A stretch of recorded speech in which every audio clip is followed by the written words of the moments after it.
I also remember my grandmother was never still. In fact, I think she kind of said that to me. She said, busy fingers and a still mind. That was her outlook. And I've inherited a little bit of that. Shelby, this is so exciting. You're in LA for the screening and the premiere of your book, which is turned into a movie. How do you feel? Oh my gosh, it's a whirlwind week, honestly. It's a lot of fun. I'm living the dream, truly. Like I never thought this would be my life. And when you saw the movie, you were satisfied because Stephen King notoriously hates every movie that's based on his books. How did you feel when you saw this other vision, which was I separate from yours? I don't think I've ever disagreed with Stephen King before. I'm glad to not have that in common with him, I guess. No, I'm so happy with it. I think it really just takes the book and kind of builds on it. Like, obviously, it's not exactly the same, but like the characters feel so genuine and so real to who they were in the book. I couldn't be happier with it. When you first saw this prompt that you should write from an unusual perspective, did you ever think that you'd end up here in LA waiting to see your movie? It's like a fairy tale. The more absurd something is, the easier it is to kind of like get into it.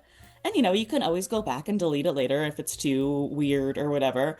But I think, I was taking this writing class and that was the idea of the exercise was just to get all of the weirdness out of the way and write something really strange from an unusual point of view and then the juices are now flowing and we can move into our normal writing practice. So yeah, no, I never thought it would be something that would change my life like this. Grief and absence, they run like a ticker tape all through the book. Did you know that that was going to be the theme at the very end? Very often, I don't even know the theme till I'm almost at the end of a book. Did that happen to you, or were you sure from the beginning? I don't really think about themes when I'm writing. I'm thinking about my characters, what they're going through. And often when I'm in that drafting process, I think of things that connect my characters. I think of ways that they might be going through, very different circumstances, but might be sort of feeling the same emotion. And so I think that's where a lot of the themes come out at the end of the day. I do think that grief in some form was sort of always in there, and loneliness really is the other big one.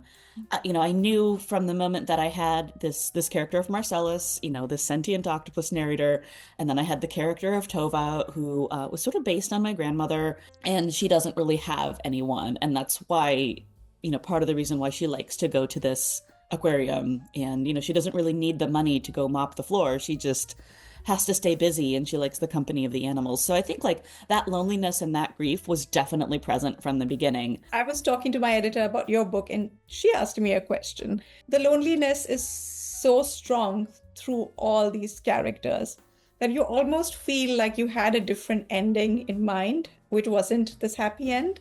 And then perhaps you had to change your mind. Was there another end? Yes and no. So I did know that from Marcellus's point of view, I knew that he was gonna get free. I hate a book where the animal dies. So he's not gonna die on the page. He's gonna get free. And so I knew that that was everything that I was working toward was this moment when he is gonna help the humans with some, I didn't know what he was gonna help them with yet. And then, the humans, Tova in particular, was gonna help him get free. When you were thinking about Tova, and there's a line in the book where she identifies with the sharks because if you stop moving, maybe you'll stop breathing. I know I identified with that line. Is that part of you, or are you more like Cameron, who really doesn't believe in the business of busyness? I remember being at the Georgia Aquarium, which is in Atlanta, which is where I was living at the time. And I remember watching they have a big tank that has a lot of different species of things in it, sharks, turtles, and you can sit there and just kind of watch them go by over and over again. And I remember reading something and thinking the sharks literally, they sleep in motion because their lungs shut down if they stop. And just having this moment thinking of my grandmother, I'm like, oh my God, that is so humans so do that too. I feel like my grandma does that. She just can't sit still. She has to stay in motion. I'm definitely a hybrid of Tova and Cameron in some ways. I did not inherit my grandmother's incessant need to clean and keep busy. I am perfectly fine sitting on a couch for a day. I think I'm perfectly fine sitting on a couch. And I also remember my grandmother was never still. In fact, I think she kind of said that to me. She said, busy fingers and a still mind. That was her outlook. And I've inherited a little bit of that. Is it true that an octopus does not forget anything? Or was that something that you attributed to this character? We don't know. And that is what made it such a perfect animal to use for a story like this. I remember reading pretty early on in my research a book, I think it's called Other Minds, that is really exploring the idea of consciousness. And there's a section where the author explores this idea of sort of collective consciousnness, or almost like ancestral consciousness in octopuses. And like I said, it's a little bit like, a lot of this stuff is very speculative, very like, it's like almost like a philosophy book that is using octopuses as its means of exploration. As far as we know, like, they remember people. Cy Montgomery's wonderful book, The Soul of an Octopus, gets into this a little bit about, meeting an octopus and then meeting the same octopus like a couple years later, which in terms of their lifespan would be like 50 years later. And the octopus will remember instantly, recognize the face, and react accordingly. So I do think there is some evidence that they have very, very good memories, but we just don't know enough about them to say one way or the other what's going on inside them. When you started writing this book, did you start with this prompt and you had this first chapter, but then did you structure out the entire book, the plot line, or did you just keep writing and then the structure came in later? I just kept writing.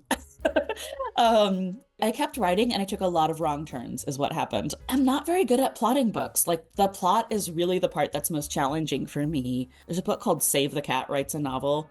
I don't know if you're familiar with it. It's sort of like the cheat code for how to plot a book because it gives you these like... What's it called again? Save the Cat Writes a Novel. Jessica Brody is the author. I think it was originally developed for screenwriting, and then she did a version that pertains to novel writing. Yeah, but it just breaks down like, it's like, here are the 13 beats in every story.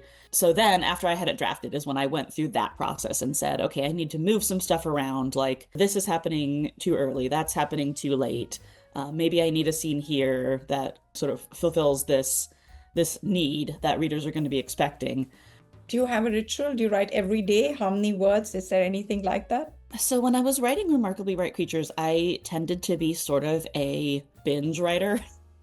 So I would write during the time when the house was quiet, which was at night after my kids were in bed.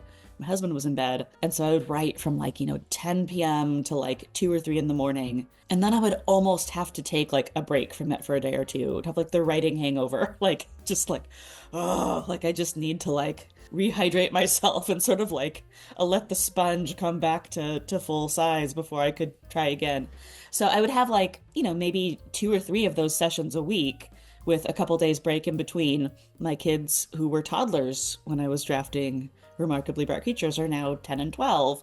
And so I'm finding myself doing a lot of writing on my phone while I'm sitting waiting for my son to finish his chess lesson, which is something that I never thought I would do. I was like, how do people write on their phone? Well, you open a notes app and you write. I've got an hour and I'm sitting here it's, why don't I try to write some notes or write a scene rather than just doom scrolling?